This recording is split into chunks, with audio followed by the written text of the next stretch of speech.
आज़ादी बहुत बड़ी चीज़ है। गुलामी में कुछ फ़ायदा हो भी रहा हो तो भूलना नहीं कि आज़ादी करोड़ों की होती है, फिर गुलामी छोड़नी आसान हो जाएगी। गुलामी छूटती इसीलिए नहीं है क्योंकि लगता है 50 लाख का नुकसान हो जाएगा। 50 लाख छोड़ दोगे कि नहीं? अगर मैं बताऊं कि 5 करोड़ उधर रखा है, 50 लाख को लात मार के भागोगे? बोलो, भागोगे कि नहीं?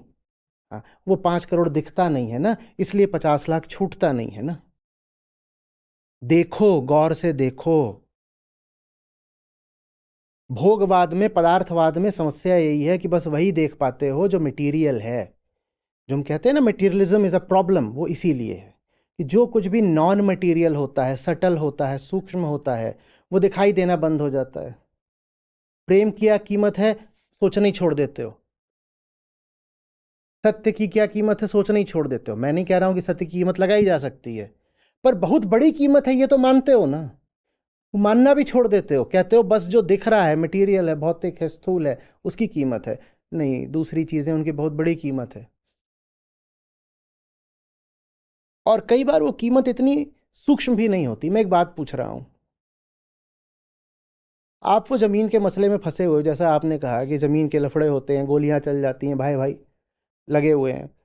जिन घरों में जबरदस्त मुकदमे चल रहे होते हैं, उन घरों के लड़के बच्चों का क्या होता है? उन घरों की आधी या कम से कम तिहाई जो आमदनी हो तो वकील के घर जा रही होती है। जा रही होती है कि नहीं?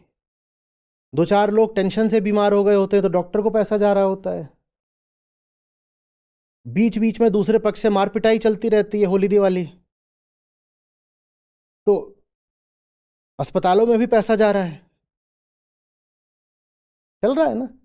और माँ बाप का दिमाग लगातार इसी में लगा हुआ है कि मुकदमे में जमीन कब छीनेंगे। तो बच्चों की पढ़ाई लिखाई परवरिश पे कोई ध्यान दे रहा है? इन सब चीज़ों की क्या कीमत है? ये तुमने मुकदमा जीत लिया और तुमने अपने बच्चे हार दिए, इसकी क्या कीमत है? बोलो, बोलो क्या कीमत है?